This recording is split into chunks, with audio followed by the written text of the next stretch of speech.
आज हम देखेंगे कि माइक्रोसॉफ्ट एक्सेल के अंदर जब हम कुछ सेल कॉपी करते हैं जिसके अंदर फार्मूलाज होते हैं, तो वो किस तरह से माइक्रोसॉफ्ट एक्सेल उन सेल को कॉपी करते हुए इन फार्मूलेज को अपडेट करता है, चेंज करता रहता है।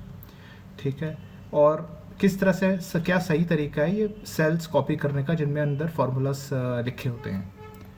तो जैसे एक छोटा सा एग्जांपल है जहाँ पे मेरे पास दो कॉलम हैं, ए और बी, जिसके अंदर दो नंबर हैं और मुझे यहाँ पे उनका सम चाहिए। तो मैं एक छोटा सा फॉर्मूला इधर लिखता हूँ जिसके अंदर मैं सम A2 और B2 का सम लिख देता हूँ।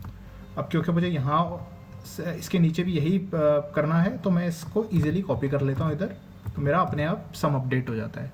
तो हम देखेंगे कि जैसे ही एक्सेल में जो मैंने A2 और B2 लिखे थे कॉपी करते हुए, एक्सेल ने उसको अपने आप ही A3 और B3 बना दिए इधर, और नीचे A4 और B4 बना दिए।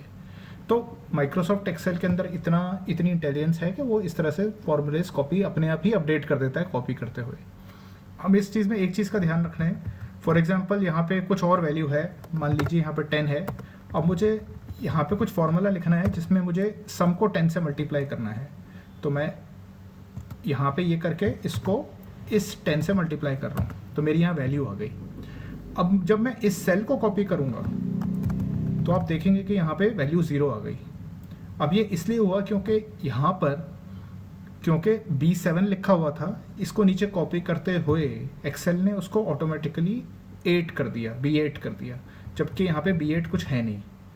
तो ये चीज़ कैसे अवॉइड की जाए कि यहाँ पे क्योंकि मुझे तीनों में यहाँ पे मुझे C2 इंटू B7 चाहिए, यहाँ पे मुझे C3 इंटू B7 चाहिए। मैं चाहता नहीं हूँ कि B8 अपडेट हो, और इसके अंदर मुझे D3 इंटू D4 इंटू मेरे को मेरा B7 ही चाहिए।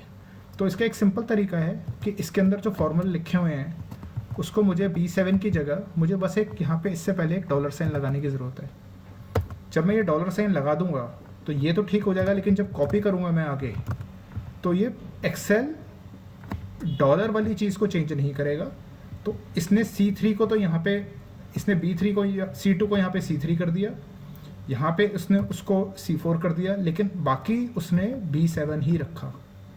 तो ये ध्यान रखिए जब भी आप फॉर्मूले लिख रहे हैं और वो सेल कॉपी कर रहे हैं, नहीं तो आपकी वैल्यूज़ गलत आ सकती हैं। Thank you.